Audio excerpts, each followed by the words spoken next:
ఏ బిడ్డకు ఏ డ్రెస్ వేస్తే బాగుంటుందో, ఆ అమ్మాయికి ఏం కొనిస్తే బాగుంటుందో తల్లికి చిన్నప్పటి నుంచి కూడా చూస్తూ ఉంటది. అరే ఈ పిల్ల బాగా చదువుకుంటుంది కదా అని ఒక మంచి డ్రెస్ కొని ఇచ్చింది అనుకోండి, పక్కన ఉన్నటువంటి చెల్లెలు గాని అక్క గాని చూసి ఓర్చుకుంటారు ఈ రోజుల్లో? చెప్పండి. వాళ్ళు ఏం చేస్తారు?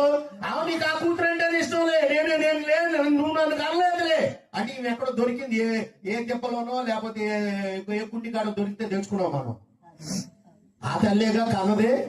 కానీ ఆమంటేనే ఇష్టంలే అంటారు. పెళ్లిళ్ళ దగ్గర కూడా గొడవలు అవుతాయండి ఇక్కడ. దానికేమో అంత కట్నం ఇచ్చావు, పెళ్లి చేసావు, దానికేమో ఆ నగలు కొనిచ్చావు, ఈ కొనిచ్చావు. ఏంటిది? తల్లిదండ్రులకు ఎప్పుడు ఎక్కడ ఏది ఉంటుందో ఆ బిడ్డలకు ఆ సమయంలో దాన్ని కొనివ్వడానికి వాళ్ళ అదృష్టం ఉంటే దేవుడికి స్తోత్రం. మనము కూడా ఇక్కడ మనం చూస్తున్నటువంటి వాక్యంలో కూడా దేవుడు అదే అంటున్నాడు, తల్లి వలె మీ మనసు ఉండాలి అన్నాడు. ఎలా ఉండాలంట మనకి?